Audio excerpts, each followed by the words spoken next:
शांत हो जाइए दोस्तों, शांत हो जाइए।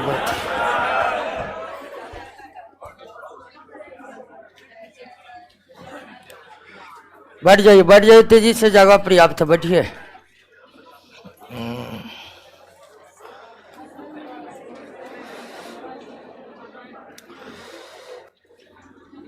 कहाँ तक हुआ था? अच्छा, एसेक्सुअल रिप्रोडक्शन पढ़ लिए थे। कितने टाइप के होते हैं? 6 टाइप के होते हैं। बात मत करिए अब। तो अलैंगिक जनन के 6 प्रकार हैं और 6 प्रकार एक दूसरे से बिल्कुल भिन्न है, अलग अलग तरीके से संपन्न होता है। उसके बाद सेक्सुअल रिप्रोडक्शन, और बताए थे कि सेक्सुअल रिप्रोडक्शन के दृष्टिकोण से जीव 2 प्रकार के होते हैं, एक लिंगी और द्विलिंगी। यह सब समझ गए थे। प्लांट में पहले पढ़ लेते हैं कि प्लांट में सेक्सुअल रिप्रोडक्शन कैसे होता है। प्लांट में एसेक्सुअल रिप्रोडक्शन भी होता है। प्लांट में होने वाले एसेक्सुअल रिप्रोडक्शन, अलैंगिक जनन को कायिक जनन कहते, वेजिटेटिव रिप्रोडक्शन कहते। ये पढ़े थे ना। लेकिन पौधों में अलैंगिक जनन केवल उन पौधों में होता है जिन पौधों में फूल नहीं होते। जिन पौधों में फूल होता है उनमें प्रायः लैंगिक जनन ही होता है, सेक्सुअल रिप्रोडक्शन ही होता है।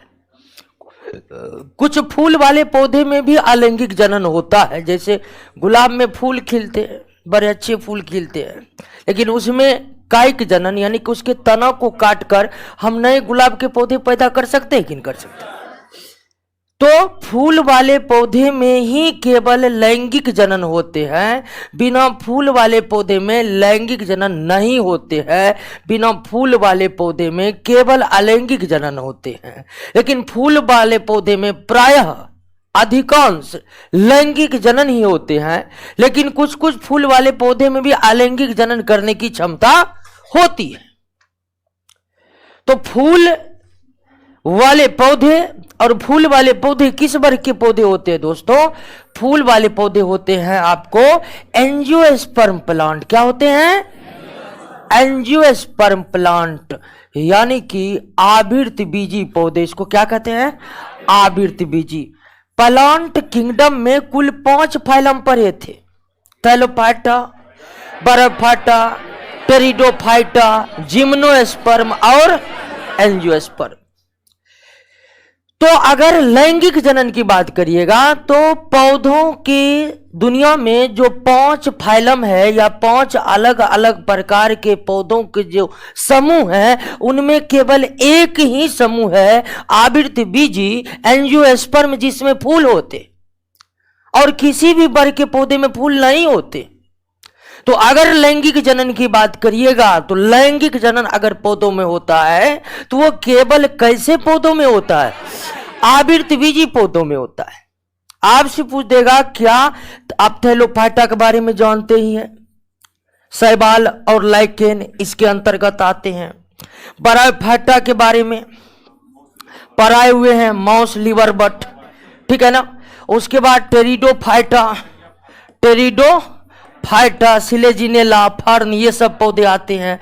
और चौथा है जिम्नोस्पर्म। जिम्नोस्पर्म का एक हिंदी नाम भी है, वो है अनावृत बीजी। बाकी तो इन 3 का हिंदी इंग्लिश नाम एक ही है। तो पौधों की दुनिया में यही 5 प्रकार के पौधों का समूह है। और अगर फूल की बात करिएगा तो इन चारों समूहों में फूल नहीं खिलते हैं।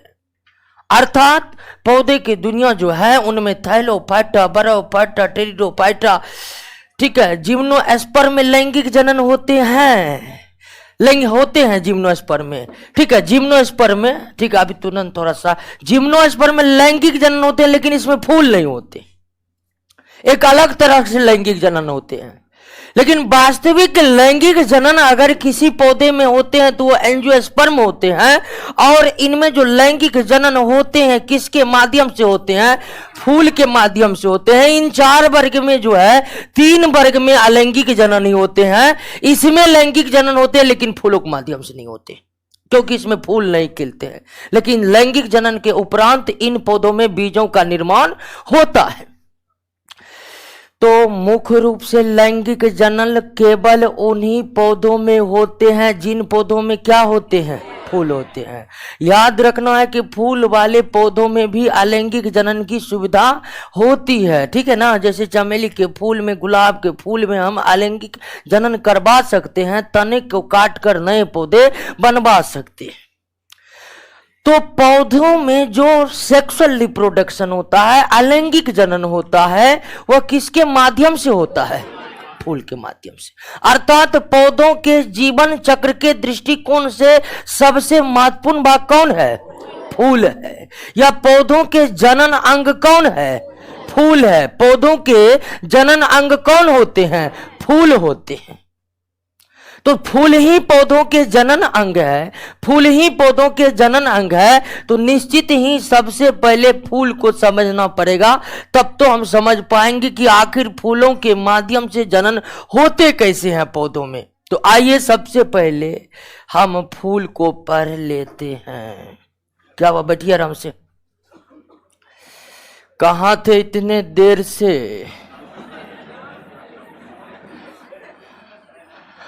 नाश्ता कर रहे थे?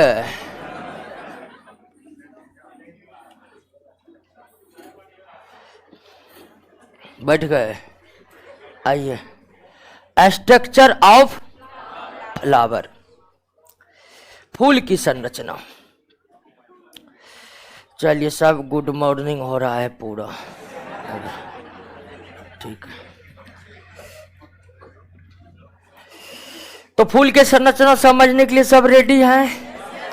3-4 क्वेश्चन का जवाब सिर्फ फूल है। पहला प्रश्न कि पौधों का सबसे महत्वपूर्ण भाग कौन है? नहीं, पत्ता। पत्ता है, ठीक है। पौधे के सबसे महत्वपूर्ण भाग उसके पत्ते हैं, क्योंकि पत्ता ही न प्रकाश संश्लेषण करेगा। पहले खाना खाकर बॉडी बनाएगा तब न जनन होगा। तो पौधे के सबसे महत्वपूर्ण हिस्से पत्ते हैं। लेकिन प्रश्न जब इस तरह से हो कि जीवन चक्र के दृष्टिकोण से पौधा का सबसे महत्वपूर्ण भाग कौन है, तब आंसर होगा फूल।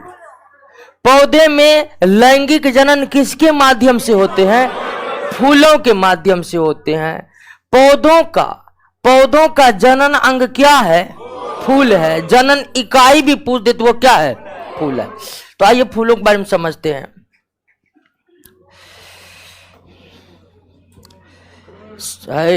ऐसे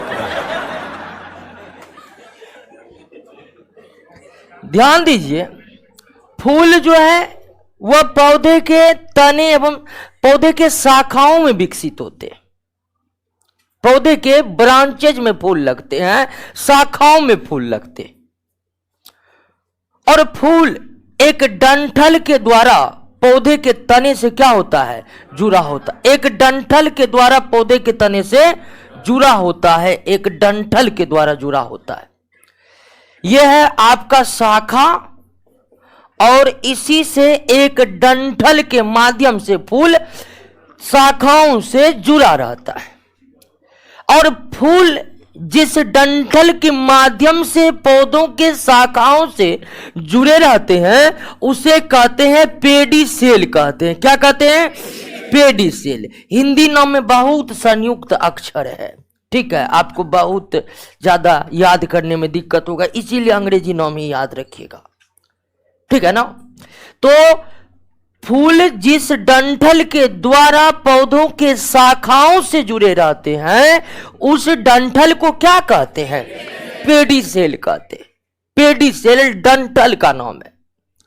अब पेडिसेल के ऊपर एक बहुत ही मोटा आवरण होता है, पेडिसेल के ऊपर एक बहुत मोटा आवरण होता है। या आप कहिएगा कि पेडिसेल के ऊपर एक गद्देदार भाग होते हैं, गद्दों के समान भाग होते हैं, और पेडिसेल के ऊपर जो मोटे या मांसल या गद्देदार भाग होते हैं, इस भाग को कहते हैं थैलेमस कहते हैं। क्या कहते हैं? थैलेमस कहते। इस भाग को क्या कहते हैं? थैलेमस कहते। क्लियर हुआ? दो भाग समझ गए फूल के, कोई दिक्कत नहीं। सबसे पहली बात समझिए कि फूल जिस डंठल के द्वारा तने के शाखाओं से जुड़े रहते हैं उसे क्या कहते हैं? पेडिसेल कहते हैं। पेडिसेल के ऊपर का जो गद्देदार भाग या मांसल भाग या मोटे भाग होते हैं उसे क्या कहते हैं? थैलेमस कहते हैं। और थैलेमस पर ही फूल के विभिन्न चक्र एक निश्चित क्रम में व्यवस्थित रहते। फूल में कई सारे चक्र होते हैं। कौन कौन होते हैं अभी तुरंत देखेंगे। कई सारे चक्र होते हैं और वो फूल के चक्र फूल के किन भागों पर सजे होते हैं? थैलेमस पर सजे होते। थैलेमस का हिंदी नाम पुष्पासन है, यानी पुष्प का आसन है। अब फूल का जो सबसे पहला चक्र होता है दोस्तों, फूल का जो सबसे पहला चक्र होता है, फूल का जो सबसे पहला चक्र होता है, इस पहला चक्र का नाम है कैलिक्स। पहला चक्र का नाम क्या है? कैलिक्स। फूल के पहले चक्र हम लिख देते हैं पहला, इधर भी पहला इधर भी पहला। फूल के पहले चक्र को क्या कहते हैं? कैलिक्स कहते हैं। कैलिक्स ये फूल का पहला चक्र है। और जो कैलिक्स है दोस्तों, कैलिक्स ये हरे रंग के होते हैं। प्रायः किस रंग के होते हैं? फूल के पहले चक्र के कैलिक्स प्रायः हरे रंग के होते हैं और इनका काम होता है कि कली अवस्था में फूलों को सुरक्षा देना। कली अवस्था में फूलों को सुरक्षा देना। चूंकि ये हरे रंग के हैं तो इनमें क्लोरोफिल पाए जाते हैं। हरे रंग के हैं तो इनमें क्लोरोफिल पाए जाते हैं।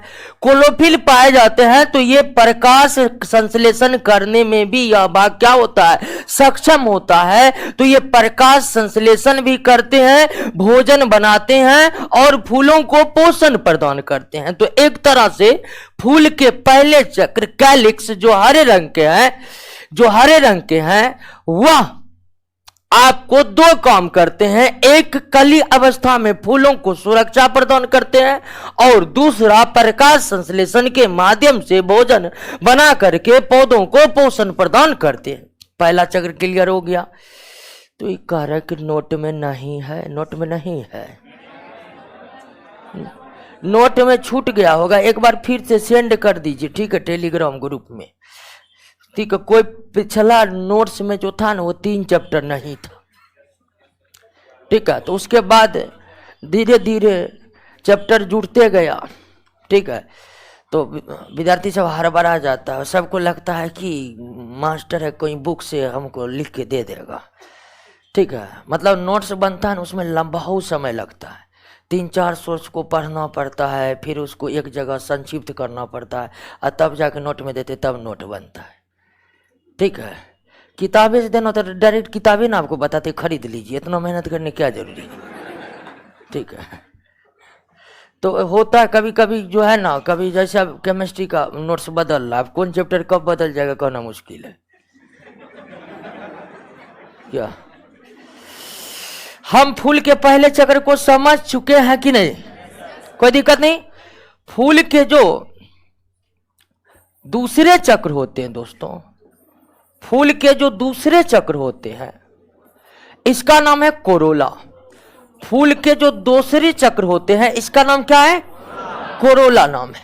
कोरोला। पहला चक्र का नाम कैलिक्स और दूसरा चक्र का नाम कोरोला। दूसरा चक्र का नाम क्या है? कोरोला है। अब कोरोला जो होते हैं वो रंग बिरंगे होते हैं। कैलिक्स हरे रंग का था, कोरोला रंग बिरंगे होते हैं, लाल रंग के होते हैं। ठीक है, चटकीले भड़कीले रंग के होते हैं। तो कोरोला रंग बिरंगे रंग बिरंगे होते हैं और इसका काम होता है कीट को, पक्षियों को फूलों की तरफ क्या करना? आकर्षित करना। फूल के दूसरे चक्र जिसका नाम कोरोला है, यह कोरोला रंग बिरंगे होते हैं, लाल होते हैं, पीले होते हैं, कई रंग के ये हो सकते हैं भिन्न भिन्न पौधों के फूलों में। और इन दूसरे चक्र का काम होता है दोस्तों, दूसरे चक्र का काम होता है कीटों को फूलों की तरफ आकर्षित करना, पक्षियों को आकर्षित करना। अब कहिएगा कि कीट और पक्षियों को आकर्षित करने की क्या आवश्यकता है फूल की तरफ? तो आवश्यकता है आगे एक प्रक्रिया होगी फूलों में जो अनिवार्य है जनन के लिए, उसका नाम है परागन, पॉलिनेशन। पॉलिनेशन में आवश्यकता होती है कीटों की, पक्षियों की, अन्य किसी माध्यम को, तो वही कोरोला उसको फूल की तरफ क्या करता है? आकर्षित करता है। क्या करता है? आकर्षित करता है। तो यानी कि ये रंग बिरंगे होते हैं। लेकिन दोस्तों जो एक बीजपत्री पौधा है, कौन पौधा है? एक बीजपत्री। एक बीजपत्री पौधे आप समझ रहे हैं ना? हाँ, ऐसे पौधे जिनके जड़ क्या होते हैं? रेशेदार होते हैं। जड़ क्या होते हैं? रेशेदार होते, ज्यादा दूर तक फैलते नहीं है। जैसे गेहूं, मक्का, अनाज वाले जितने भी पौधे हैं सब एक बीजपत्री है। तो एक बीजपत्री के जो फूल होते हैं ना, उसमें पहले और दूसरे चक्र में कोई अंतर नहीं रहता, लगता है कि दोनों चक्र एक ही है। एक बीजपत्री के फूलों में ये फूल के जो पहले दूसरे चक्र है ये बिल्कुल स्पष्ट नहीं होते हैं, आपस में मिले होते हैं। एक बीजपत्री में, द्विबीजपत्री के फूलों में ये पूरी तरह से क्या होते हैं? अस्पष्ट होते हैं। लेकिन एक बीजपत्री के फूलों में ये पूरी तरह से स्पष्ट नहीं होते हैं। और एक बीजपत्री में कैलिक्स और कोरोला को सम्मिलित रूप से पेरियंथ कहा जाता है। क्या कहा जाता है? पेरियंथ कहा जाता है। देखिए नोट में लाइन दिया हुआ है, पढ़िए तो उसको क्या।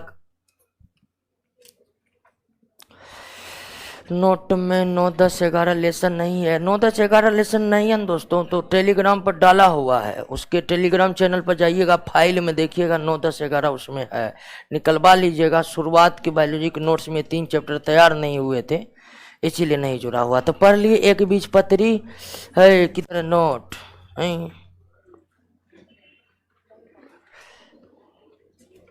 क्लियर हुआ? समझ गए ना? आइए फूल के तीसरे चक्र। फूल के तीसरे चक्र,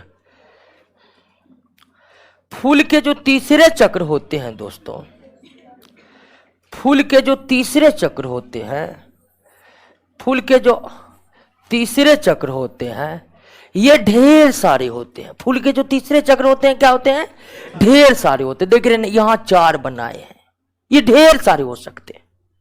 और फूल के जो तीसरे चक्र है इसको कहते हैं एंड्रोसियम। क्या कहते हैं? एंड्रोसियम। फूल के तीसरे चक्र को क्या कहते हैं? और एंड्रोसियम फूल का कौन पार्ट है? मेल पार्ट है। फूल का कौन पार्ट है दोस्तों? मेल पार्ट है। फूल के तीसरे चक्र का नाम एंड्रोसियम है। फूल के तीसरे चक्र का नाम क्या है? एंड्रोसियम। एंड्रोसियम फूल के कैसे भाग है? मेल पार्ट है। एंड्रोसियम फूल के कैसे पार्ट है? मेल पार्ट है। और ये ढेर सारे रहते हैं। और एंड्रोसियम के प्रत्येक इकाई को एस्टामेन कहा जाता है। क्या कहा जाता है? यानी ये सारा का सारा एंड्रोसियम है, ये सारा का सारा। लेकिन एक एक है ना, जैसे ये एस्टामेन है, ये एस्टामेन है, ये एस्टामेन है, ये एस्टामेन है, सम्मिलित रूप से सब क्या है? एंड्रोसियम। तो एंड्रोसियम जो ढेर सारे यूनिट के रूप में है, जैसे 4 यूनिट हमें यहां पर दिखाई पड़ रहे हैं, इस एंड्रोसियम के प्रत्येक यूनिट को, प्रत्येक इकाई को क्या कहा जाता है? एस्टामेन कहा जाता है। ये आपका एस्टामेन है, ये एस्टामेन है, ये एस्टामेन है, ये एस्टामेन है, सभी सम्मिलित रूप से क्या कहलाएगा? एंड्रोसियम कहलाएगा। अब एंड्रोसियम के इकाई को क्या कहते हैं? एस्टामेन। एंड्रोसियम के इकाई को क्या कहते हैं? एस्टामेन कहते हैं। अब एस्टामेन 2 हिस्सों में बटा होता है दोस्तों। एस्टामेन कितने हिस्सों में बटा होता है? 2 हिस्सों में बटा। ये लंबा वाला जो हिस्सा देख रहे हैं, लंबा वाला हिस्सा ये वाला, इसको कहते हैं फिलामेंट। क्या कहते हैं इसको?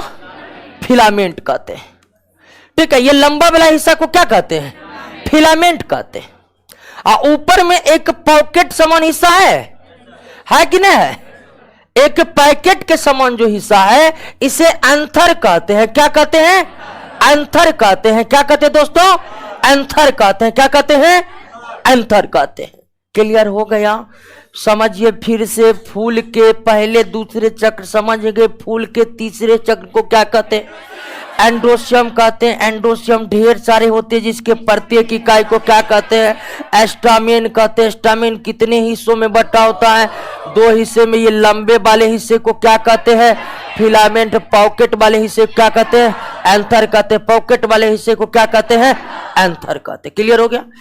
अब दोस्तों, ये जो फूल के तीसरे चक्र है और तीसरे चक्र के एंथर में, एंथर को हिंदी में कहा जाता है पराग कोश। क्या कहा जाता है? कोश।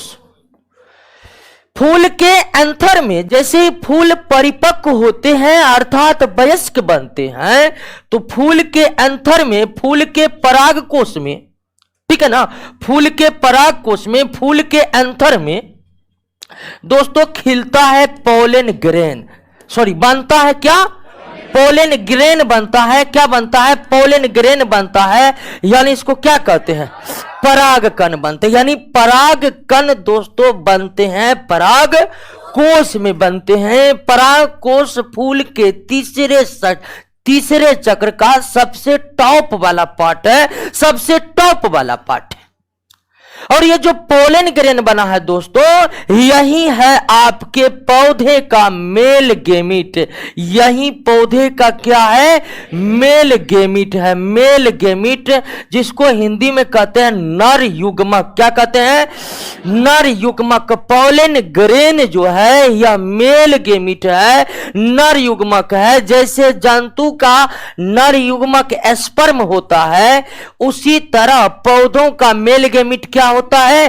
पोलन ग्रेन होता है। क्लियर हो गया? यानी कि यह पोलन ग्रेन जंतुओं के स्पर्म के समानार्थी है दोस्तों, या उसी के पैरेलल है ये। क्लियर हो गया? वैसे भी बताए थे कि लैंगिक जनन में 2 प्रकार के गेमिट होते हैं। लैंगिक जनन में कितने प्रकार के गेमिट होते हैं? 2 प्रकार के गेमिट होते हैं। ये दोनों प्रकार के गेमिट में एक मेल एक फीमेल। जंतु के मेल गेमिट को स्पर्म कहते हैं और पौधे के मेल गेमिट को पोलन ग्रेन कहते हैं। और जंतु और पौधे दोनों के फीमेल गेमिट को दोस्तों ओवाही कहते हैं, ओवाही कहते हैं। क्लियर हो गया? तो पौधों में नर युग्मक कौन होते हैं? परागकण होते हैं। परागकण कहाँ विकसित होते हैं? पराग कोश में विकसित होते हैं। किस में विकसित होते हैं? पराग कोश में विकसित होते हैं। क्लियर हो गया? फूल के 3 चक्र आप समझ गए है ना? कोई दिक्कत नहीं ना इस 3 चक्र में? एक बार आइए फिर से देख लेते हैं। पहला चक्र है कैलिक्स, दूसरा चक्र है कोरोला, तीसरा चक्र है एंड्रोसियम के इकाई को एस्टामेन कहते हैं। ये बात आप समझे ना? एंड्रोसियम के इकाई को एस्टामेन कहते हैं। इस बात को आप समझे कि नहीं समझे? बिल्कुल समझ गए हैं। एस्टामेन प्रत्येक अलग अलग भाग को कहा जाता है, कोई दिक्कत नहीं। एंड्रोसियम के प्रत्येक इकाई एस्टामेन कितने भागों में बटा है? फिलामेंट और एंथर। पोलन ग्रेन का विकास किस में होगा? एंथर में होगा। पोलन ग्रेन का विकास दोस्तों एंथर में होते हैं। पोलन ग्रेन का विकास कहाँ होते हैं? एंथर में होते। एकदम दानेदार होते हैं पोलन ग्रेन दोस्तों, एकदम छोटे छोटे दाने का समान। 3 चक्र समझ गए हैं। लेकिन एक पूर्ण विकसित फूल में 4 चक्र होते। एक पूर्ण विकसित फूल में कितने चक्र होते हैं? 4 चक्र होते हैं। 4 चक्र होते हैं तो चौथा चक्र इस फूल में आ नहीं पाएगा। इसीलिए एक नए फूल पर हम विचार करते हैं दोस्तों। यहां पर कोई दिक्कत नहीं। आइए दोस्तों, नए फूल को हम नए फूल में तीसरा चक्र को नहीं रखेंगे, केवल और केवल चौथे चक्र को रखेंगे। क्लियर? तो आप लोग जवाब देते जाइएगा कि फूल का विकास होता है फूल से ही। क्या? शाखा से होता है। वेरी गुड, शाखा से होता है। जो डंठल है उसको क्या कहते हैं? पेडिसेल कहते हैं। क्या कहते हैं? ऊपर के मांसल भाग को क्या कहते हैं? थैलमस। ये है शाखा, ये है पेडिसेल, ये है थैलमस। ये क्या है आपको? थैलमस। पहला चक्र, पहला चक्र कैलिक्स। पहला चक्र कैलिक्स, दूसरा चक्र कोरोला। दूसरा चक्र क्या होता है? कोरोला। क्लियर हो गया? अब हम तीसरे चक्र को आप समझ ही गए हैं। डायरेक्ट आते हैं दोस्तों चौथे चक्र पर। डायरेक्ट आते हैं चौथे चक्र पर आ जाते हैं। चौथा चक्र का बीच वाला हिस्सा जो तुम तिकोना होता है, तिकोना, इसके ऊपर ढेर सारे इकाई इस तरह से, ढेर सारे इकाई इस तरह से, ढेर सारे इकाई इस तरह से। ठीक है, तो यह है फूल के चौथे चक्र। ठीक है ना? हम आ गए हैं दोस्तों पहला पहला, दूसरा दूसरा, और डायरेक्ट आ गए हैं चौथे चक्र पर। यह चौथा चक्र है। और फूल के जो ये चौथे चक्र का है, इसका नाम है गायनोसियम। ठीक है, इसका नाम क्या है? गायनोसियम है। फूल के जो ये चौथे चक्र है, इसका नाम क्या है? गायनोसियम। फूल के जो ये चौथे चक्र है, इसका नाम क्या है? गायनोसियम है। और गायनोसियम के प्रत्येक इकाई को, गायनोसियम के प्रत्येक, इसमें भी ढेर सारे इकाई है ना, है कि ना है? गायनोसियम के प्रत्येक इकाई को कार्पेल कहा जाता है। क्या कहा जाता है? कार्पेल कहा जाता है। कार्पेल कहा जाता है। ये कार्पेल, ये कार्पेल, ये कार्पेल, ये भी कार्पेल, ये कार्पेल, ये कार्पेल, और सम्मिलित रूप से सारे के सारे क्या है? गायनोसियम है। और गायनोसियम पौधे के फीमेल पार्ट है। पौधे के फीमेल पार्ट, पौधे के फूल के फीमेल पार्ट है। ठीक है, गायनोसियम फूल के कैसे पार्ट है? फीमेल पार्ट है। गायनोसियम के प्रत्येक इकाई को क्या कहा जाता है? कार्पेल कहा जाता है। गायनोसियम के प्रत्येक इकाई को क्या कहा जाता है? कार्पेल कहा जाता है। गायनोसियम कैसा भाग है?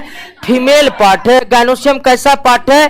फीमेल पार्ट है। अब दोस्तों ध्यान दीजिए कि यह गायनोसियम 3 हिस्सों में बटा होता है। एंड्रोसियम के इकाई एस्टामेन कितने हिस्सों में बटा था? 2 हिस्सों में बटा था, फिलामेंट और। लेकिन यह गायनोसियम जो है, इसकी इकाई जो कार्पेल है, देखिए नींद मार रहे हैं एक आदमी, जागिए जागिए।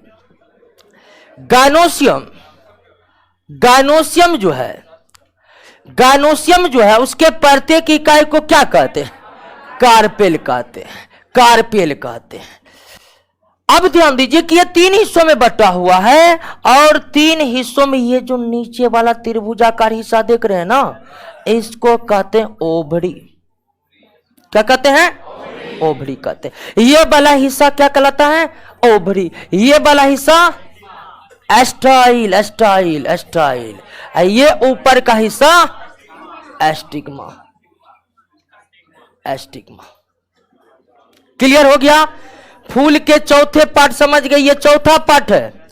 फूल के चौथे पार्ट को क्या कहते हैं? गायनोसियम कहते हैं। फूल के चौथे पार्ट को क्या कहते हैं? गायनोसियम कहते हैं।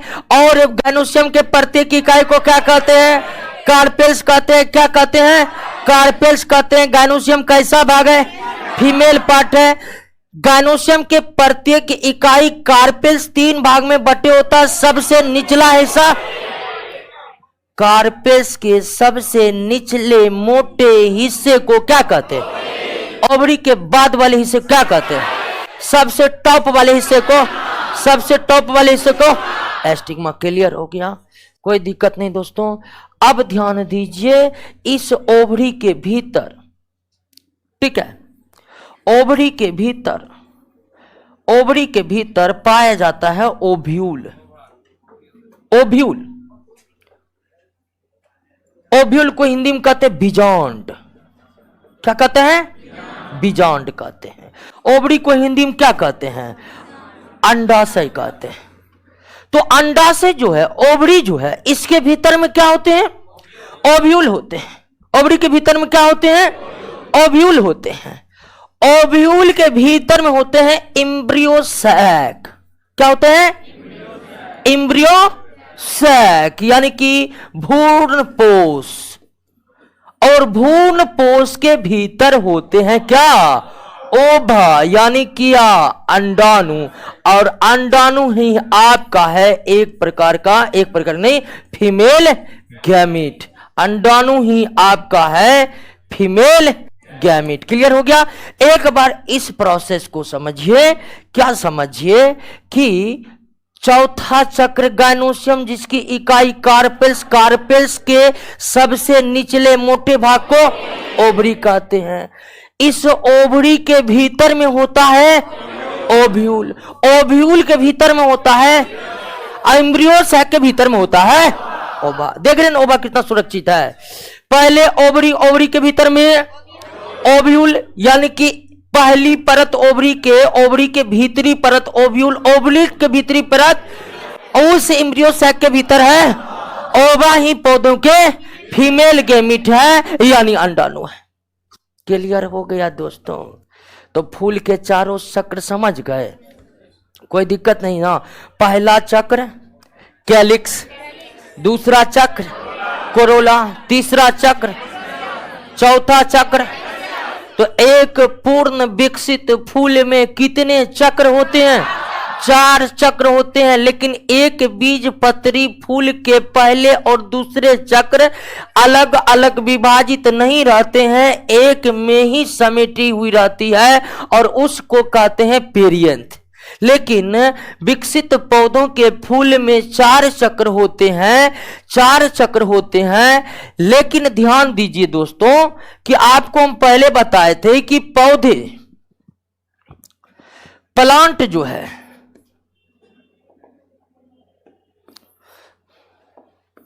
प्लांट जो है वह आपका क्या होता है? प्लांट प्राय क्या होते हैं? उभयलिंगी होते हैं, यानी क्या होते हैं? बायसेक्सुअल। अधिकांश प्लांट क्या होते हैं? बायसेक्सुअल होते हैं। बायसेक्सुअल इसलिए होते हैं दोस्तों कि एक ही प्लांट, अधिकांश प्लांट बायसेक्सुअल होते हैं। लेकिन आप बात फ्लावर की करिएगा दोस्तों, तो अधिकांश फ्लावर क्या होते हैं? एक लिंगी होते हैं, यानी क्या होते हैं? यूनिसेक्सुअल होते हैं। क्या इस बात को आप समझ रहे हैं? ध्यान दीजिए, पौधे अधिकांश क्या है? उभयलिंगी। लेकिन फूल अधिकांश क्या है? एक लिंगी। यानी कि दोस्तों कि आप जो अभी फूल के बारे में पढ़े हैं, फूल के बारे में पढ़े हैं, तो अगर अधिकांश फूल में अगर नर भाग है तो मादा भाग उसमें नहीं रहता है, यानी तीसरा चक्र है तो चौथा चक्र नहीं होगा। और किसी फूल में अगर चौथा चक्र है तो तीसरा चक्र नहीं होगा। ध्यान दीजिए, एक ही पौधे में एक डाली पर मेल है तो दूसरे डाली पर फीमेल वाला फूल है, यानी एक ही पौधे में मेल फूल भी रहते हैं और मेल फूल वो जिसमें केवल एंड्रोसियम है, फीमेल फूल वो जिसमें केवल गायनोसियम। बात को समझ गए? तो पौधे जो होते हैं वो उभयलिंगी होते हैं, क्योंकि एक ही पौधे में नर फूल भी होते हैं और मादा फूल भी होते हैं। अगर पौधों के एक डाली पर नर वाला फूल है तो उसी डाली के नीचे में जो फूल है वो क्या है? मादा वाला फूल है। तो एक ही पौधे में अगर मेल फीमेल दोनों फूल है तो पौधा क्या हो गया? उभयलिंगी, बायसेक्सुअल हो गया। लेकिन अगर फूल की बात करिएगा तो अधिकांश पौधे के फूल एक लिंगी ही होते हैं, अर्थात अगर फूल में एंड्रोसियम पार्ट है तो उसमें गायनोसियम नहीं होगा, और गायनोसियम पार्ट है तो एंड्रोसियम नहीं होगा। तो पौधे अधिकांशतः उभयलिंगी होते हैं, लेकिन पौधे के फूल जो है दोस्तों, पौधे का फूल जो है वो आपका एक लिंगी होते हैं। क्लियर हो गया? बात समझ गए? कोई दिक्कत नहीं ना? यहां बड़ी कन्फ्यूजन हो जाता, पौधा है उभयलिंगी, फूल है एक लिंगी, व्हाट इज दिस? ठीक है, बात को समझ गए? बात को समझ गए ना? पौधा है उभयलिंगी, क्यों? तो उसमें दोनों टाइप के फूल है। अब फूल खुद क्या है? एक लिंगी, क्योंकि अगर फूल में एंडोसियम नहीं है तो गायनोसियम नहीं रहेगा, गायनोसियम है तो, यानी एक फूल में तीसरा चक्र है, चौथा चक्र गायब रहेगा, चौथा चक्र है तो तीसरा चक्र।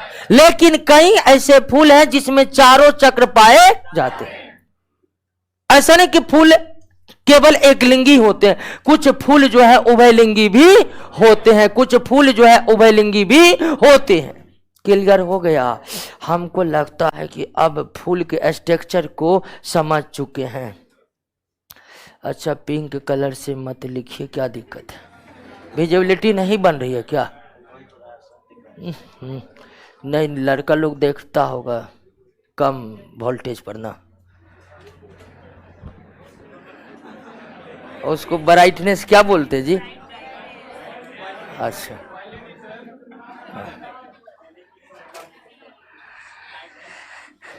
क्या ये दोस्तों फूल समझ गए? पहला चक्र, दूसरा चक्र, तीसरा चक्र, और फूल के फीमेल पार्ट को क्या कहते हैं? गायनोसियम कहते हैं। ठीक है, गायनोसियम की इकाई को कार्पेल्स, कार्पेल्स बटा 3 भाग में, ओवरी, एस्टाइल और स्टिग्मा। फूल के मेल गेमिट को क्या कहते हैं? Male gamete, pollen grain. Male gamete को क्या कहते हैं? पोलन ग्रेन कहते हैं। क्लियर हो गया? अब दोस्तों आप देख लिए, इस बात को समझ गए ना कि पौधे होते हैं उभयलिंगी लेकिन फूल एक। अब जब दोस्तों 4 चक्र फूल के हो गए तो इन 4 चक्र में सेक्सुअल रिप्रोडक्शन में जरूरी है केवल मेल फीमेल का, बाकी किसी का जरूरी है नहीं है। तो फूल के जो 4 चक्र होते हैं उसमें 2 चक्र का कोई काम नहीं है जनन में, और वो 2 चक्र है कैलिक्स और कोरोला। तो कैलिक्स और कोरोला को फूल का सहायक भाग कहते हैं। कैलिक्स और कोरोला को फूल का सहायक भाग कहते हैं, जबकि एंड्रोसियम और गायनोसियम या एस्टामेन या कार्पेल्स को फूल के आवश्यक भाग कहते हैं। बात को समझ गए? फूल में 4 चक्र हैं, चारों चक्र की तो जरूरी है नहीं लैंगिक जनन में। लैंगिक जनन में जरूरी है तो मेल पार्ट और फीमेल पार्ट की ही। तो कैलिक्स और कोरोला अर्थात पहला एवं दूसरा चक्र फूल के सहायक भाग होते हैं, आवश्यक भाग नहीं होते हैं। फूल के आवश्यक भाग एंड्रोसियम है और गायनोसियम है। फूल के आवश्यक भाग कौन कौन है? अब जब फूल परिपक्व होते हैं दोस्तों, फूल जब परिपक्व होते हैं यानी वयस्क बनते हैं, तो फूल के वयस्क बनने का मतलब ही होता है कि एंथर में क्या बन जाना? पोलन ग्रेन, और ओवरी के भीतर क्या बन जाना? ओवा। तो फूल परिपक्व हो गया, इसका मतलब है कि एंथर में दोस्तों पोलन ग्रेन का विकास हो गया है, और ओवरी के भीतर किसका विकास हो गया? ओवा का विकास हो गया। तो समझ जाइए फूल परिपक्व हो गया है, एंथर में पोलन ग्रेन का विकास हो चुका है, एंथर में पोलन ग्रेन का विकास हो चुका है, और ओवरी में किसका विकास हो चुका? ओवा का। लैंगिक जनन के लिए सबसे पहले पौधों में फूल का होना जरूरी है। फूल कैसे होते हैं वो समझ गए, और लैंगिक जनन में फूल खिलने के बाद फूल का परिपक्व होना जरूरी है। फूल के किस अवस्था को फूल का परिपक्व होना कहते हैं या वयस्क होना कहते हैं? तो जब फूल के तीसरे चक्र एंथर में पोलन ग्रेन का विकास हो गया और चौथे चक्र ओवरी में ओवा का विकास हो गया, तो हम कहेंगे कि फूल अब परिपक्व हो चुके हैं, अर्थात वयस्क हो चुके हैं, और वह अब जनन के लिए तैयार हैं, रिप्रोडक्शन के लिए तैयार है। और फूल के परिपक्व होने के बाद पौधों में लैंगिक जनन के बाद जो दूसरी फूल परिपक्व होने के बाद दोस्तों पौधों में लैंगिक जनन होने के लिए उसके बाद क्या शुरू होता है? पॉलिनेशन। यानी क्या? परागन। पौधों में लैंगिक जनन होने के लिए फूल परिपक्व होने के बाद कौन सी प्रक्रिया होती है? पॉलिनेशन होती है। कौन सी प्रक्रिया होती है? पॉलिनेशन होती है, परागन होता है, पॉलिनेशन होता है, परागन होता है। अब यह पॉलिनेशन क्या है, इसके लिए हम एक बार फिर फूल के स्ट्रक्चर पर आते हैं। फूल के स्ट्रक्चर को समझ करके ही हम परागन को समझ सकते हैं, लेकिन इतना बात तो आप समझ ही चुके हैं कि लैंगिक जनन में पौधों में लैंगिक जनन में फूल के परिपक्व होने के बाद क्या होगा? पॉलिनेशन होगा। अब ये पॉलिनेशन क्या है तो आप समझिए, अधिकांश फूल एक लिंगी होते या दुलिंगी? पौधा, ध्यान दीजिए, फिर मिस्टेक नहीं कर रहे हैं। अधिकांश पौधे उभयलिंगी होते लेकिन अधिकांश फूल एक लिंगी होते। क्लियर हो गया? इस बात में कोई कंफ्यूजन नहीं ना है। पौधों की दुनिया है बड़ी, इधर उधर की दुनिया है दोस्तों। आप खाली देख लेते हैं, पौधे पौधे हम लोग से ज्यादा कॉम्प्लेक्स है। ऐसन ऐसन चीज अपने भीतर निर्माण करते कि आदमी खा के मर जाए, पागल हो जाए। क्या है? आप समझिए, अफीम के पौधा में इतना पावर है कि अफीम पैदा कर देगा। अफीम में इतनी क्षमता है कि 8-10 आदमी को तो वैसे गोल्टा सूट।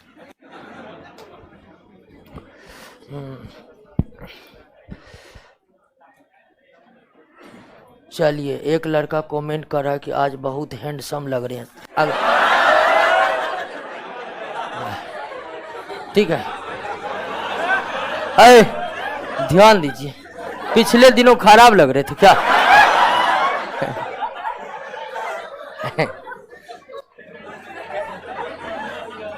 अरे ध्यान दीजिए, जब आज का उल्लेख होता है तो पिछले दिन मतलब गौन रह जाएगा। चलिए, अब हम समझ रहे हैं फूल के पॉलिनेशन को, और पॉलिनेशन के लिए हमें एक बार फिर फूल के स्ट्रक्चर पर आना होगा।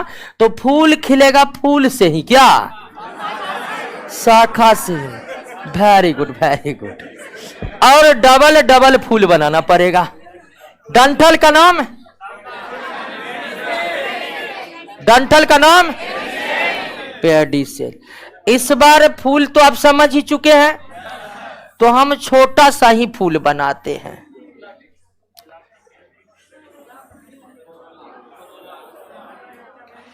ठीक है,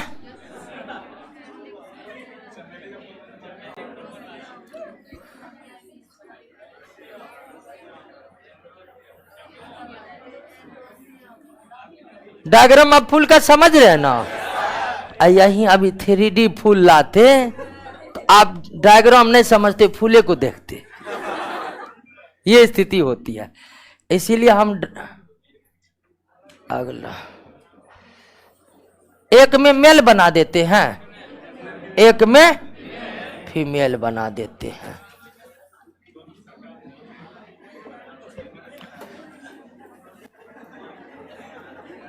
है, हंसने वाली बात है।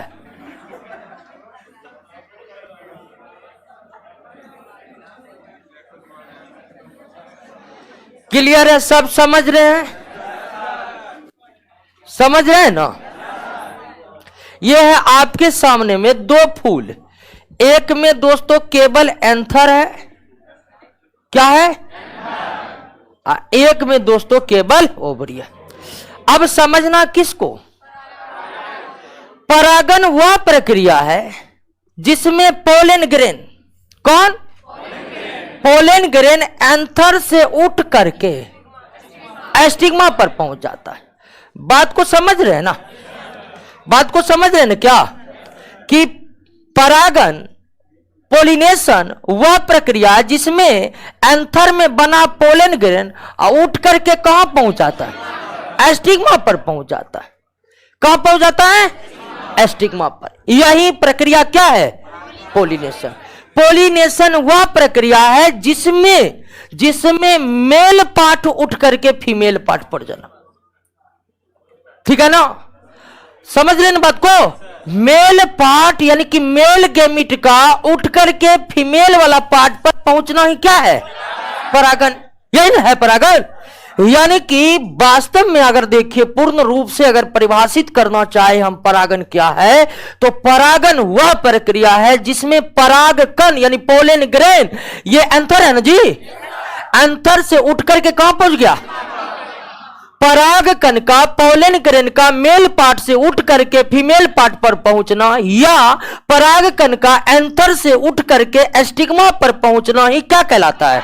परागन कहलाता है। क्लियर हो गया? और दोस्तों, प्रकृति का नियम है, प्रजनन के दौरान मेल पार्ट के उठ करके फीमेल पार्ट पर जाना पड़ता है। पौधे में भी यही है, जंतु में भी यही है। हास्य नहीं, समझने वाली बात है, समझिए, ठीक है। यानी कि प्रकृति में सारा नियम जो है इसी तरह है, ये नहीं कि किसी भी सजीव के लिए अलग नियम है, अलग नियम है। पौधे का भी सेम रूल है, जंतु का भी सेम रूल है दोस्तों। यानी चलना पड़ेगा किसको? केवल मेल के मीट। टेरिडोफाइटा और बरायोफाइटा, टेरिडोफाइटा और बरायोफाइटा जो है दोस्तों, उस पौधे में भी हम आपको बताए थे कि मेल पार्ट फीमेल पार्ट होते हैं, लेकिन अलग वाला एंथ्रीडियम आर्चिगोनियम, एंथ्रीडियम आर्ची, याद तक भूल गए? तो उसमें भी मेल पार्ट जो है वो विकसित होते थे और पानी में तैर कर फीमेल पार्ट पर पहुंचते थे। तो यहां परागण एक ऐसी प्रक्रिया है जिसमें पोलन ग्रेन एंथर से उठ करके एस्टिग्मा पर जाएगा, एंथर से उठ करके एस्टिग्मा पर। अब ध्यान दीजिए कि परागण क्या है, समझ गए? अब परागण जो है वो दो प्रकार के होते हैं। परागण कितने प्रकार के? दो प्रकार के। परागण कितने प्रकार के? दो प्रकार के। पहला है सेल्फ पॉलिनेशन। पहला क्या है? सेल्फ पॉलिनेशन यानी कि स्वपरागण। सेल्फ पॉलिनेशन यानी कि स्वपरागण। पॉलिनेशन क्या है, समझ गए ना? अब है सेल्फ पॉलिनेशन। पॉलिनेशन दो प्रकार का। पहला प्रकार क्या है? Self pollination. जब पॉलिनेशन की प्रक्रिया में एक ही फूल, क्या? एक ही फूल, यानी अगर वह फूल क्या है? उभयलिंगी। आपको पता है कि कुछ फूल जो होते हैं उभयलिंगी भी होते हैं, यानी उसमें तीसरा चक्र भी होते हैं, चौथा चक्र भी, यानी एक ही फूल में मेल पार्ट भी होते हैं और फीमेल पार्ट भी होते हैं। तो जब फूल क्या है तो उनके बीच क्या होगा? क्योंकि उसी में मेल पार्ट फीमेल पार्ट दोनों है, उसका पोलन ग्रेन निकलना है, उधर उधर जाना नहीं है, बगले में स्टिग्मा है, उसी पर पहुंच जाना है। तो स्वपरागण की प्रक्रिया क्या है? तो जब एक ही फूल के, यानी कि एक फूल का पोलन ग्रेन एंथर से उठ करके उसी फूल के स्टिग्मा पर पहुंच गया, तो यह प्रक्रिया क्या कहलाया? लेकिन यह स्वपरागण केवल किसमें होगा? उभयलिंगी में होगा। ऐसे फूल जो उभयलिंगी नहीं है उनमें दोस्तों स्वपरागण संभव है नहीं है। लेकिन ध्यान दीजिए, एक ही पौधा के दो फूल के बीच परागण को क्या कहते हैं? स्वपरागण कहते हैं। एक ही फूल के बीच परागण हो जाए तो भी वो क्या है? स्वपरागण। लेकिन पोलन ग्रेन एंथर से उठकर उसी पौधा के किसी अन्य फूल के स्टिग्मा पर पहुंच गया तो वो भी क्या कहलाया? यानी पॉलिनेशन क्या है, समझ गए? पॉलिनेशन एक फूल के बीच ही हो जाए तो वो क्या है? पॉलिनेशन। अगर एक ही पौधा के दो भिन्न भिन्न फूल के बीच हो जाए तो सेल्फ पॉलिनेशन। यानी सेल्फ पॉलिनेशन दो तरह से आप डिफाइन कर सकते हैं, दो तरह से सेल्फ पॉलिनेशन होता है। एक ही फूल के बीच पॉलिनेशन हो जाए वो भी सेल्फ पॉलिनेशन है, एक ही पौधे के दो भिन्न भिन्न फूलों के बीच पॉलिनेशन हो जाए तो वो क्या है? सेल्फ पॉलिनेशन है। क्लियर हो गया? लेकिन सेल्फ पॉलिनेशन केवल संभव है किसमें? उभयलिंगी में। अब कहिएगा दोस्तों, आपको दिमाग जाएगा कि एक ही पौधे के दो अलग अलग फूल के बीच भी अगर पॉलिनेशन हो जाए तो उसे क्या कहते हैं? Self pollination. एक ही पौधे के दो भिन्न भिन्न फूल के बीच पॉलिनेशन हो जाए तो उसे क्या कहते हैं? Self pollination. और आप जानते हैं कि पौधा जो है उभयलिंगी होता है। एक ही पौधा के एक डाली पर मेल है तो दूसरे डाली पर फीमेल है, या एक ही डाली का आधा मेल फूल है तो आधा फीमेल फूल है। तो आप कहिएगा एक ही पौधा में दोनों टाइप का फूल है तो एक ही पौधा के फूलों के बीच भी पॉलिनेशन होगा तो वो क्या होगा? Self pollination. लेकिन ऐसा होता नहीं है, ऐसा होता सेल्फ पोलिनेशन केवल उभयलिंगी फूल में होता है। एक ही पौधे के दो फूलों के बीच अगर पोलिनेशन होगा वो सेल्फ पोलिनेशन कहलाएगा, लेकिन होता ऐसा नहीं है। अब कहिएगा ऐसा क्यों नहीं होता है? जब एक ही पौधा में मेल फीमेल दोनों फूल है तो ऐसा क्यों नहीं होगा? ऐसा नहीं होता, इसलिए नहीं होता दोस्तों कि एक ही पौधे में मेल फीमेल दोनों फूल होते हैं लेकिन एक साथ डेवलप्ड नहीं होते। प्रकृति ने एक ही पौधों को दोनों टाइप के फूल प्रदान कर दिए हैं, लेकिन खासियत यह है प्रकृति के कि पौधे के दोनों फूल एक साथ विकसित नहीं होते। जब मेल वाला खिल करके परिपक्व होता है तो फीमेल वाला कली अवस्था में पड़ा हुआ है, और जब तक फीमेल वाला फूल कली अवस्था से खिल करके पूरा खिलेगा, मेल आयु पूरी करके झड़ जाएगा। हर पौधे का यही सिस्टम है। हर लगभग सभी पौधे उभयलिंगी होते हैं, क्लियर है? यानी एक ही पौधे में मेल फूल भी होते हैं और, लेकिन प्रकृति ने पौधों के साथ यह नियम बना दिया है कि जब मेल फूल खिलकर तैयार होते हैं, परिपक्व होते हैं, तो तब फीमेल वाला फूल कली अवस्था में रहता है।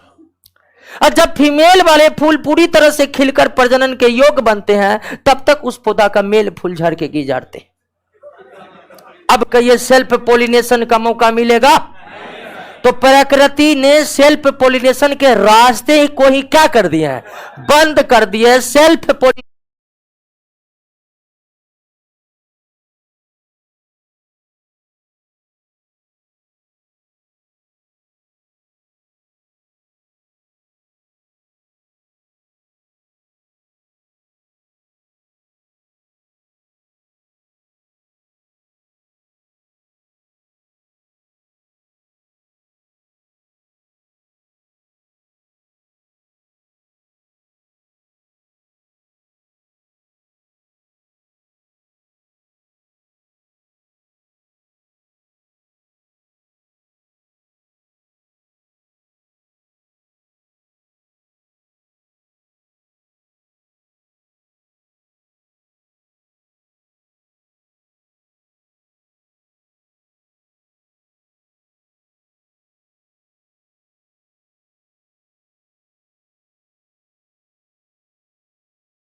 पोलिनेशन का रास्ता सिर्फ किसके लिए क्लियर है?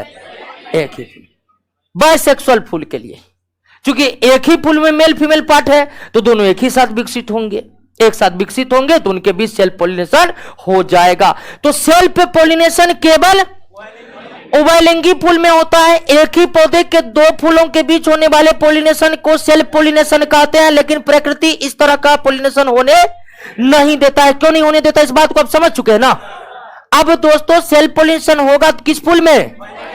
लेकिन अधिकांश फूल एक लिंगी होते हैं, बहुत कम ही फूल क्या होते हैं? उभयलिंगी। तो आप कह सकते हैं कि सेल्फ पोलिनेशन पौधे में बहुत कम होता है, सेल्फ पोलिनेशन पौधे में बहुत कम होता है। आइए दोस्तों दूसरा तरीका, दूसरा प्रकार, पोलिनेशन का दूसरा प्रकार है क्रॉस पोलिनेशन।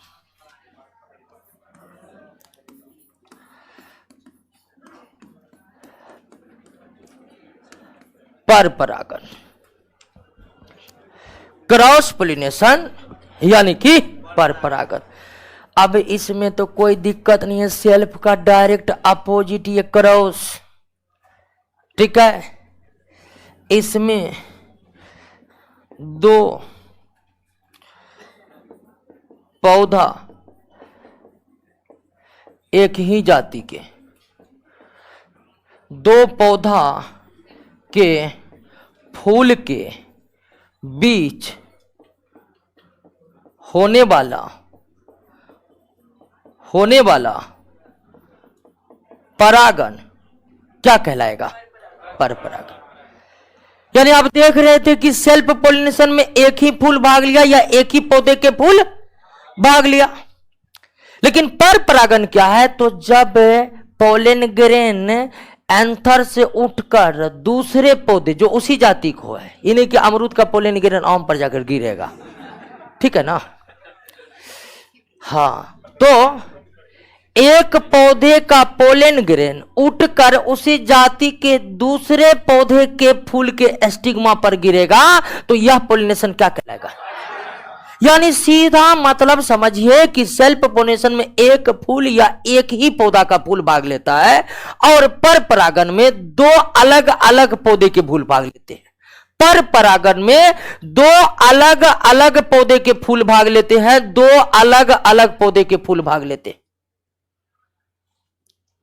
क्लियर है? बात समझ गए? कोई दिक्कत नहीं ना? अब पर परागण में कौन भाग लिया है? दो पौधा, यानी पोलन ग्रेन एक पौधा के एंथर से उठकर उसी जाति के दूसरे पौधा के स्टिग्मा पर पहुंचेगा। अब पोलन ग्रेन को एक पौधा से दूसरे पौधा के फूल पर पहुंचना है, किस प्रक्रिया में? पर परागण। अब पर परागण जो होगा तो पोलन ग्रेन में तो हाथ पर नहीं होता है कि निकलेगा चल देगा, हाथ पर तो नहीं होते हैं।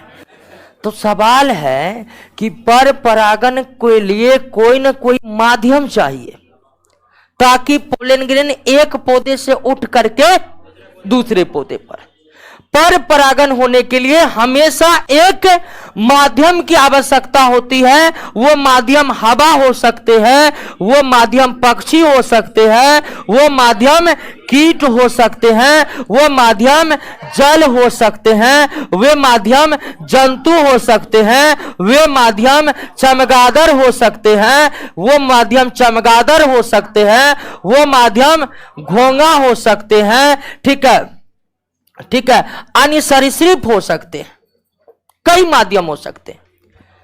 तो अब ध्यान दीजिए, प्रकृति ने सेल्फ पोलिनेशन के रास्ते को क्या कर दिए हैं? बंद कर दिए हैं। उभयलिंगी फूल में सेल्फ पोलिनेशन हो भी जाएगा तो बहुत कम ही पौधे हैं जो जिनके फूल उभयलिंगी होते हैं। अधिकांश पौधे के फूल जो है वो एकलिंगी होते हैं। अधिकांश पौधे के फूल क्या होते हैं? एकलिंगी होते हैं। और प्रकृति ने सेल्फ पोलिनेशन के रास्ते को ही क्या कर दिया है? यानी कि इस पृथ्वी पर जो पौधे हैं जिनमें लैंगिक जनन होता है उसमें अधिकांशतः पर परागण ही होते हैं। भिन्न भिन्न पौधे में अधिकांशतः पर परागण ही होते हैं। और पर परागण में पोलन ग्रेन को एक पौधा से उठकर दूसरा पौधा पर पहुंचना, इसके लिए कोई न कोई माध्यम चाहिए। तो ये माध्यम वायु हो सकते हैं, पक्षी हो सकते हैं, कीट हो सकते हैं, जल हो सकते हैं, जंतु हो सकते हैं, चमगादड़ हो सकते हैं, घोंगा हो सकते हैं, कोई भी, हम लोग भी माध्यम हो सकते हैं पोलिनेशन के। पार्क में घूमने गए, वहां ढेर सारे पौधे थे, पौधा का पोलन ग्रेन झड़ करके आपके जेबी में गिर गया।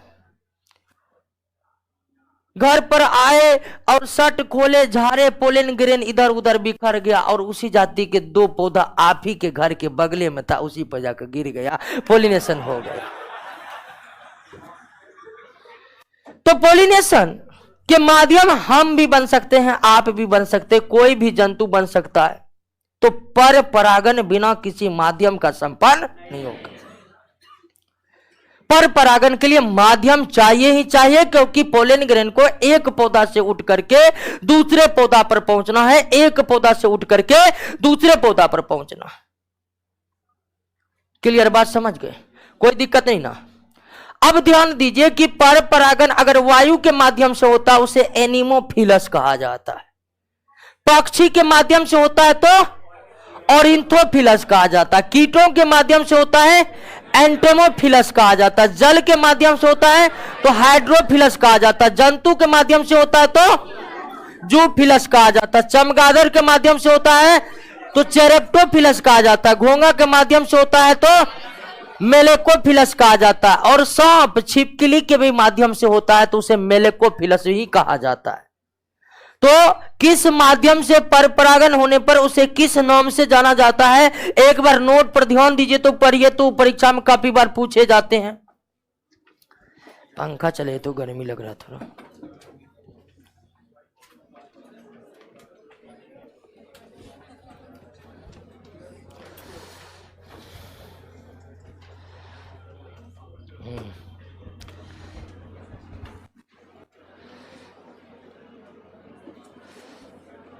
क्या हुआ, ठंडा लग रहा है? क्या दरोगा बनेगा इस? हाँ,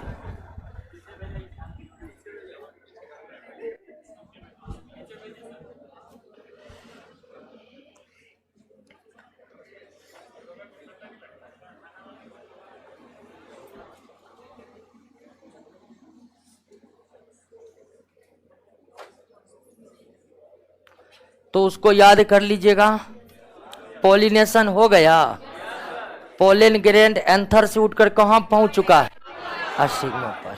सेल्फ पॉलिनेशन, क्रॉस पॉलिनेशन समझ गए? कोई दिक्कत नहीं ना।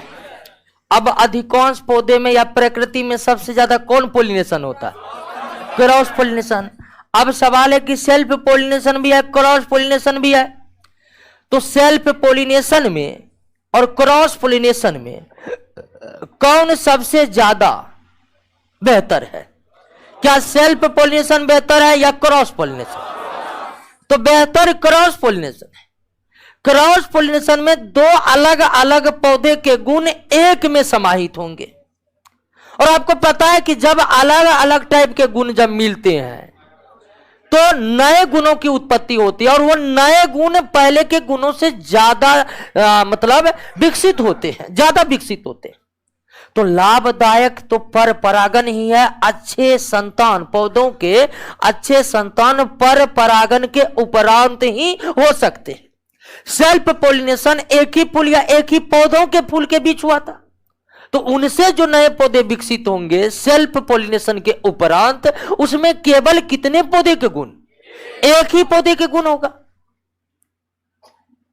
लेकिन क्रॉस पॉलिनेशन के उपरांत जो है, जो पौधे विकसित होंगे उनमें दो दो पौधे के गुण होंगे। तो इस तरह से सेल्फ पॉलिनेशन में और क्रॉस पॉलिनेशन में, क्रॉस पॉलिनेशन ज्यादा बेहतर है।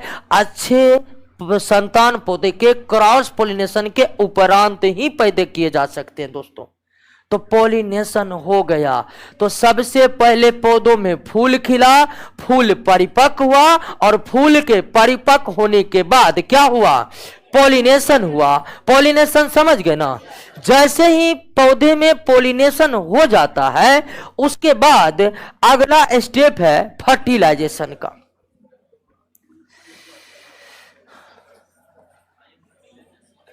फर्टिलाइजेशन का।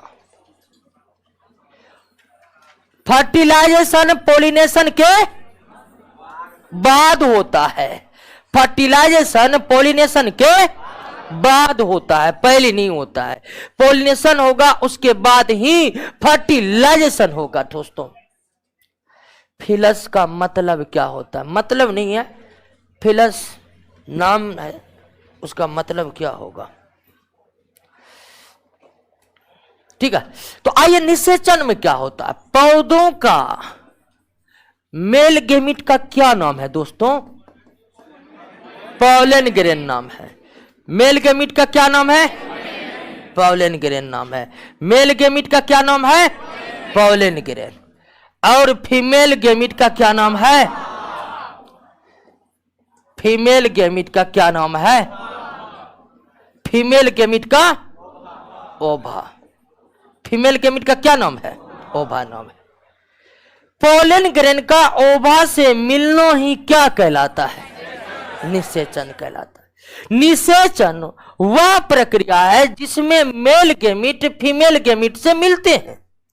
मेल गेमिट का फीमेल गेमिट से मिलने की प्रक्रिया को क्या कहते हैं? निषेचन कहते हैं। यानी कि पोलन ग्रेन का ओवा से मिलना ही क्या कहलाता है? निषेचन कहलाता है। पोलन ग्रेन का ओवा से मिलना ही क्या कहलाता है? निषेचन कहलाता है। क्या कहलाता है? निषेचन कहलाता है। कोई दिक्कत नहीं दोस्तों, ठीक है। मेल गेमिट का फीमेल गेमिट से मिलना क्या है? निषेचन है। या पौधे में पोलन ग्रेन का ओवा से मिलना ही क्या है?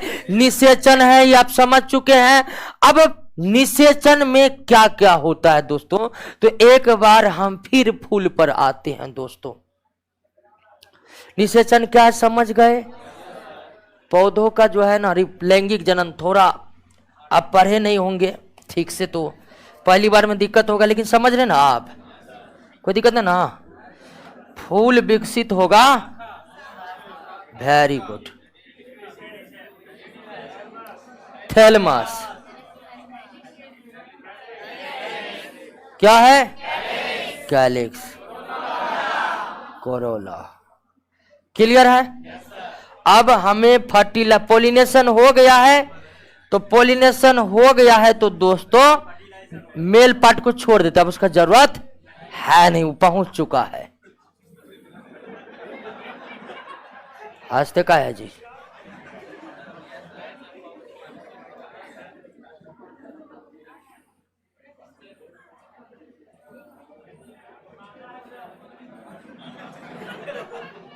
क्या हुआ जी?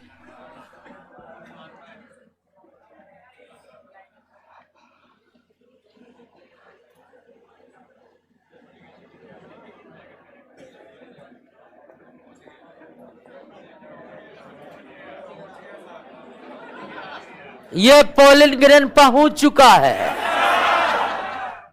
अब शुरू होगा क्या? फर्टिलाइजेशन होगा। अब क्या शुरू होगा? तो जैसे ही पोलन ग्रेन यहां पहुंचता, अब देखिए हर एक पोलन ग्रेन की आयु होती है, ठीक है ना। कुछ पौधे के पोलन ग्रेन 1-2 घंटा तक जीवित रह सकते हैं, कुछ का महीनों तक जीवित रह सकते हैं, और कुछ का सालों तक जिंदा रह सकता है। यह नहीं कि पोलन ग्रेन निकल चुका है तो अब जहिया जाएगा स्टिग्मा पर वो ये फर्टिलाइजेशन शुरू होगा, नहीं। हर पोलन ग्रेन की भी अपनी एक आयु होती है, और आयु पौधे पर निर्भर कर। जैसे गेहूं का पोलन ग्रेन का आयु बहुत कम, अब बरगद के पोलन ग्रेन का आयु बहुत ज्यादा।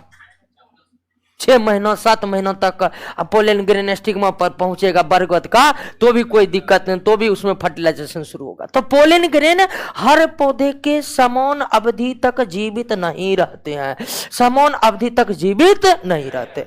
अब पोलन ग्रेन अभी है स्टिग्मा पर, लेकिन फर्टिलाइजेशन तब होगा जब पोलन ग्रेन मिलेगा ओवा से। ओवा कौन है आपको पता ही दिए हैं, ठीक है। एक बार पुनः ध्यान दीजिए, एक बार पुनः ध्यान दीजिए कि ओवरी के भीतर, ओवरी के भीतर, ओवरी के भीतर क्या है?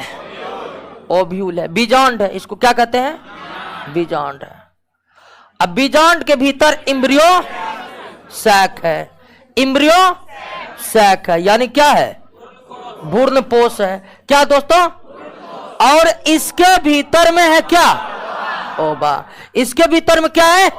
ओवा है, अंडाणु।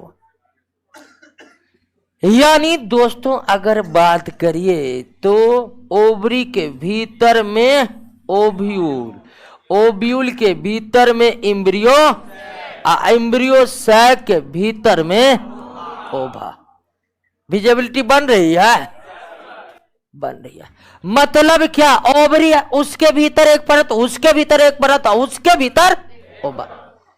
तो दोस्तों अब फर्टिलाइजेशन कैसे होता? तो जैसे पोलन ग्रेन यहां पहुंचता है, एक प्रकार का रासायनिक पदार्थ स्रावित हो जाता है, एक प्रकार का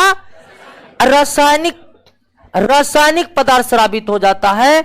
और वो रासायनिक पदार्थ स्रावित होते ही यहां से यहां एक नली का निर्माण हो जाता है।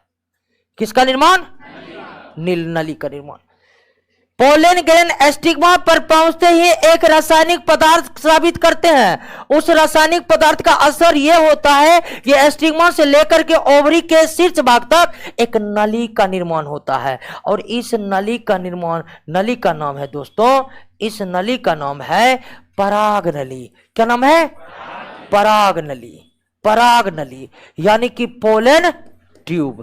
पोलन, तो जैसे ही पोलिनेशन हुआ तो पोलन ग्रेन स्टिग्मा पर पहुंच गया। स्टिग्मा पर पहुंचते ही पोलन ग्रेन एक प्रकार का रासायनिक पदार्थ स्रावित किया, एंजाइम स्रावित किया, जिससे किसका निर्माण हो गया?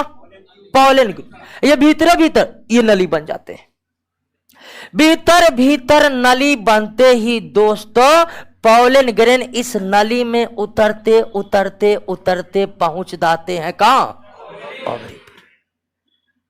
परागकण आया, पोलन ग्रेन बना, पोलन ग्रेन के रास्ते से पोलन ट्यूब बना, पोलन ट्यूब के रास्ते से परागकण नीचे उतरते उतरते उतरते पहुंच गया कहां? ओवरी पर पहुंच गया। कहां पहुंच गया? ओवरी पर पहुंच गया दोस्तों। ठीक है, ओवरी पर पहुंच गया, ओवरी पर पहुंच गया। अब पोलन ग्रेन ओवरी पर पहुंच गया है दोस्तों। पोलन ग्रेन यहां पहुंच गया है। पोलन ग्रेन जैसे ओवरी पर पहुंचते ओवरी फट जाते हैं। ओवरी फट जाने के बाद उसके बाद क्या फट जाते हैं? ओव्यूल फट जाते हैं, एम्ब्रियो सैक भी फट जाते हैं। पोलन ग्रेन के बाद पोलन ग्रेन में कई तरह के एंजाइम छोड़ने की क्षमता होती है। ओवरी पर आया, एंजाइम छोड़ा, ओवरी फटा। फिर दूसरा परत ओव्यूल पर गया, वहां एंजाइम छोड़ा, ओव्यूल भी फटा। फिर तीसरा परत एम्ब्रियो सैक पर गया, यहां भी एंजाइम छोड़ा, ये भी, और अंत में पोलन ग्रेन ओवा से मिल गया। पोलन ग्रेन ओवा से मिल गया दोस्तों, मिल गया है। अब सीधे पहुंचा देते हैं इसको। तो यहां दोस्तों ये है आपका ओवा।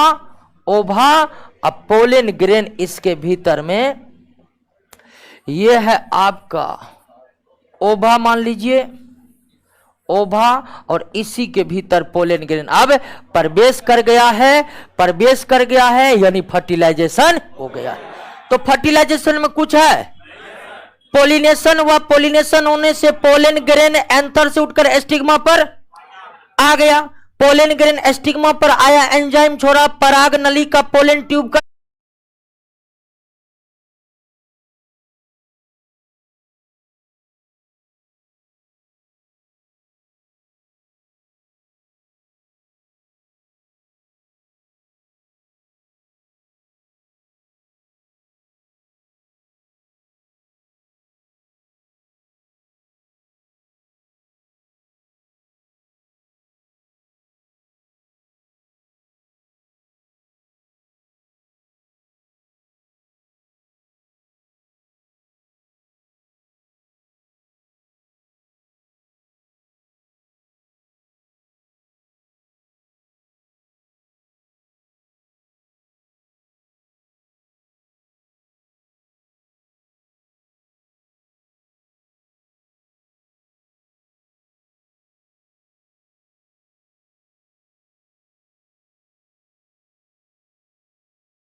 निर्माण हुआ।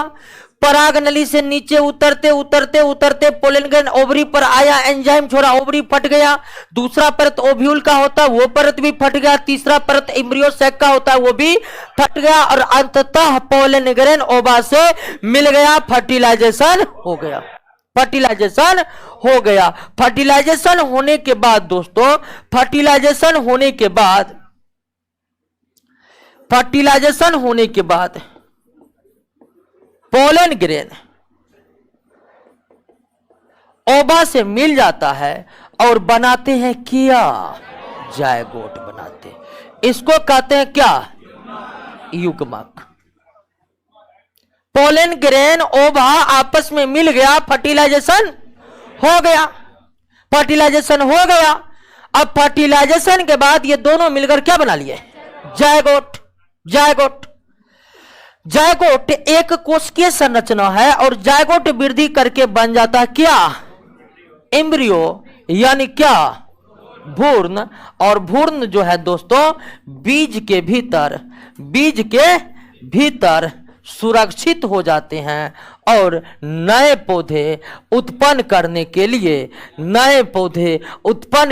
लिए तैयार हो जाते हैं और इस तरह से पौधा में लैंगिक जनन की प्रक्रिया समाप्त हो जाती है। लैंगिक जनन की प्रक्रिया समाप्त हो जाती है। लैंगिक जनन इतना कुछ होने के बाद दोस्तों यह होता है कि कैलिक्स और कोरोला जब फर्टिलाइजेशन कंप्लीट हो जाता है, जायगोट का निर्माण हो जाता है, उसके बाद भ्रूण बन जाते हैं, भ्रूण बीज के भीतर चले जाते हैं, बीजों का निर्माण हो जाता है, तो उसके बाद फल का निर्माण होता है। तो फल का निर्माण क्या होता है, तो फूल के जो दो भाग है कैलिक्स और कोरोला वह सीधे झड़कर क्या हो जाते हैं, गिर जाते हैं और ओवरी जो है, ओवरी सीधा क्या बन जाता है, फल बन जाता है।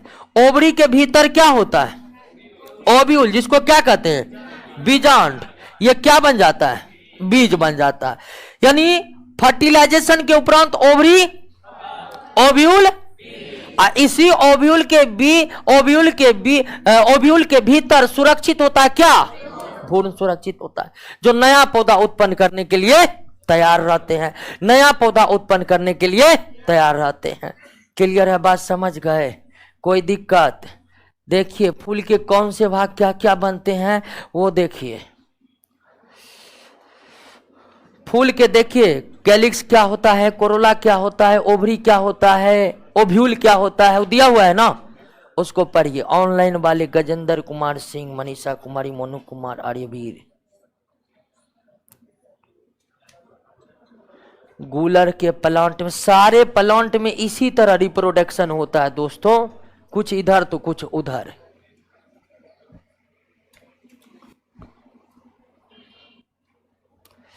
अब एक लड़का पूछ रहा है गूलर के प्लांट में कैसे था, अरे कहां भाग रहे जी, हाय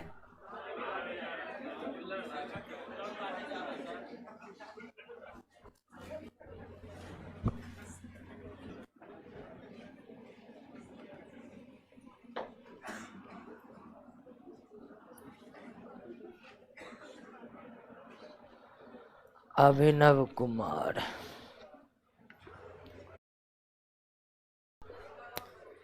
एक बार और,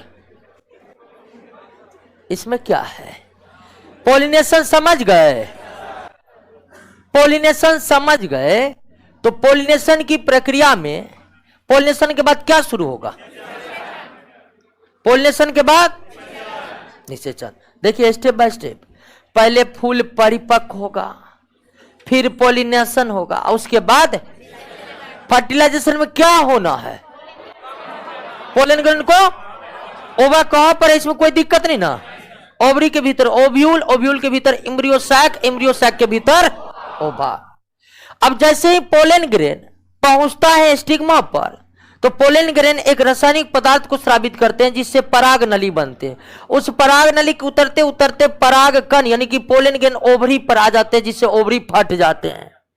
ओवरी फटने के बाद दूसरा परत ओव्यूल का होता है वो भी, तीसरा परत एम्ब्रियो सैक का होता है वो भी, और अंततः पोलन ग्रेन ओवा से मिल जाता है, अंततः फर्टिलाइजेशन हो जाता है। पोलन ग्रेन ओवा का मिलना फर्टिलाइजेशन है, जिसके बाद दोनों मिल करके एक इकाई बन जाते हैं, जिसे क्या कहते हैं, जायगोट वृद्धि करके भ्रूण बन जाते हैं। भ्रूण किसके भीतर रहते हैं, ओव्यूल, बीज बन जाते हैं। ओव्यूल के भीतर भ्रूण होते हैं जो नए पौधे उत्पन्न करने की क्षमता रखते हैं। हम बीज को जो लगाते हैं तो बीज के भीतर वही एम्ब्रियो पाया जाता है, भ्रूण पाया जाता है, जो नए पौधे को विकसित रखने की क्षमता रखते हैं। क्लियर हो गया, कौन से भाग फूल के क्या बन जाते हैं निषेचन के उपरांत? तो दो बात मुख्य रूप से, कैलिक्स और कोरोला झड़कर गिर जाते हैं, ठीक है, झड़कर क्या होते हैं, गिर जाते हैं। ओवरी फल बन जाते हैं, ओवरी क्या बन जाते हैं, फल बन जाते हैं। ओव्यूल क्या बन जाते हैं, बीज बन जाते हैं, ये मेन है। अब फिर ओवरी के भित्ति जो होते हैं वो फल की भित्ति बन जाते हैं, ओव्यूल की जो भित्ति होते हैं वो बीज का खोल बन जाते हैं। क्लियर? अब दोस्तों एक और प्रक्रिया को समझना है, पारथीनोकार्पी।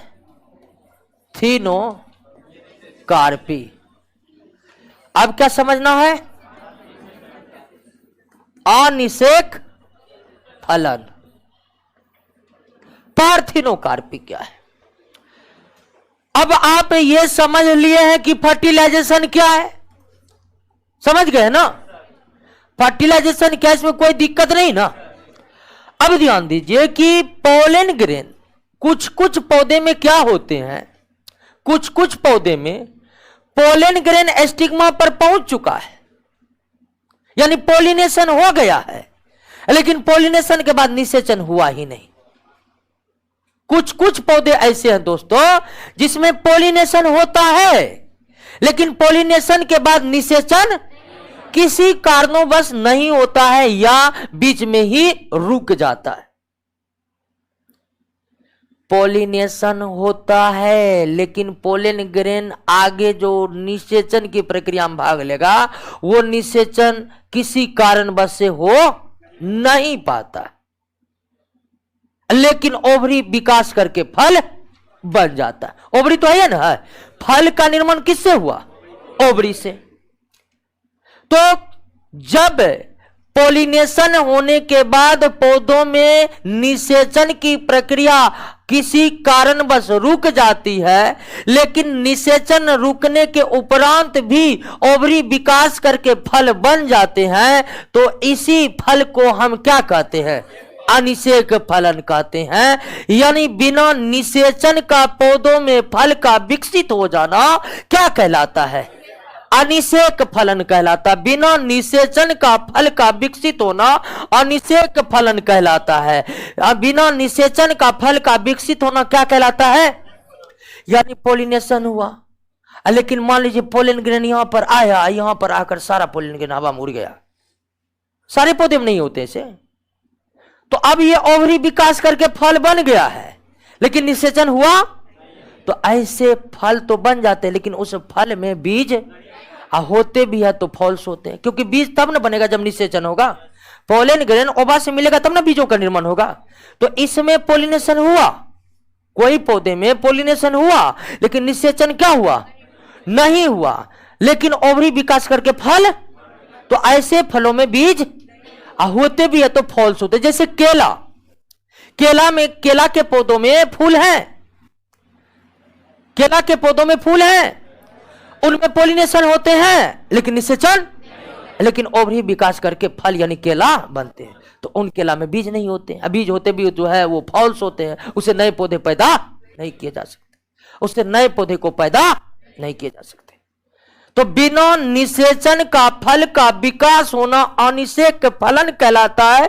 अनिषेक फलन वाले फल में बीज नहीं होते हैं, अथवा होते भी है तो फॉल्स होते हैं, अर्थात उनसे नए पौधों को विकसित नहीं किया जा सकता है, नए पौधों को विकसित नहीं किया जा सकता है। केला अनिषेक फलन है, अंगूर अनिषेक फलन है, संतरा अनिषेक फलन है, जिसमें बीज तो होते हैं लेकिन वो फॉल्स होते हैं या नहीं होते। क्लियर? बात को समझ गए? अनिषेक फलन समझ गए? बिना निषेचन का फल का विकास होना क्या कहलाता? अनिषेक फल होता है। क्लियर हो गया? बात को समझ गए? अनिषेक फलन समझ गए? अब दोस्तों फल भी दो प्रकार के होते हैं। फल भी कितने प्रकार के? दो प्रकार के, सत्य फल, असत्य फल। सत्य फल और असत्य फल। अधिकांश फल सत्य होते हैं, बहुत कम फल असत्य, ट्रू फ्रूट और फॉल्स फ्रूट। अब सत्य फल असत्य फल क्या है इसको आप समझ लीजिए। फल कितने प्रकार के होते हैं? देखिए फलों का वर्गीकरण कई तरह से किया जाता है, कई तरह से, लेकिन मुख्यतः फलों का वर्गीकरण दो तरह से किया जाता है, सत्य फल और असत्य फल। सत्य फल और असत्य फल। सत्य फल, असत्य फल। सत्य फल,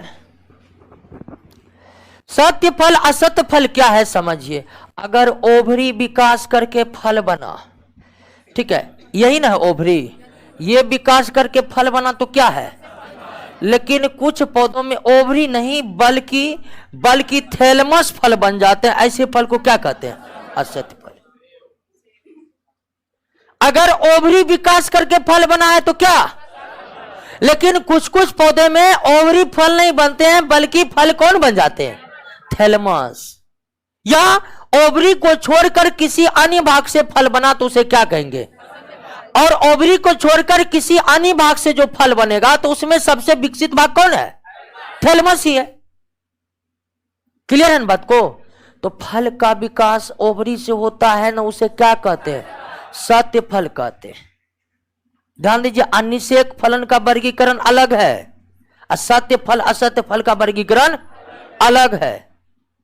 अनिषेक फलन सत्य फल हो सकता है, जैसे केला अनिषेक फलन है, लेकिन केला क्या है? सत्य फल है, क्योंकि केला का विकास ओवरी से हुआ है। ठीक है ना? लेकिन वहीं सेब असत्य फल है, लेकिन सेब अनिषेक फल नहीं है। यह बात समझ रखिएगा। अनिषेक फलन का डिफिनेशन कुछ और है, सत्य फल असत्य फल का डिफिनेशन कुछ और है। तो ओवरी से विकसित फल को ही क्या कहते हैं? सत्य फल कहते हैं। ओवरी से विकसित फल को ही क्या कहते हैं? सत्य फल कहते हैं। ओवरी से अतिरिक्त किसी अन्य भाग से विकसित फल को क्या कहते हैं? असत्य फल कहते हैं। क्या कहते हैं? असत्य फल कहते हैं। और असत्य फल प्रायः किससे विकसित होता है? थैलमस से विकसित होता है। असत्य फल प्रायः किससे विकसित होता है? थैलमस से विकसित होता है। क्लियर हो गया?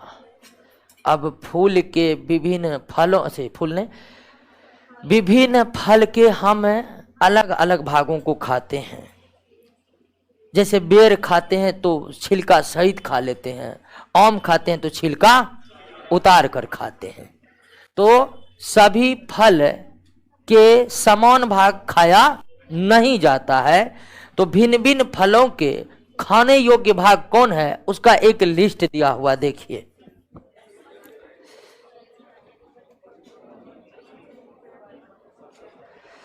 ह्यूमन रिप्रोडक्शन कब शुरू होगा? अरे प्लांट पहले खत्म होगा तब ना, इसके बाद यही होगा और क्या।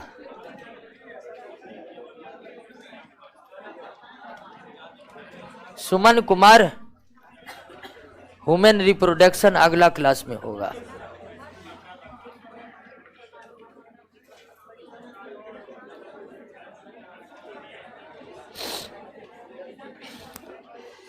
खाने योग्य भाग उसको क्या कर लेना है?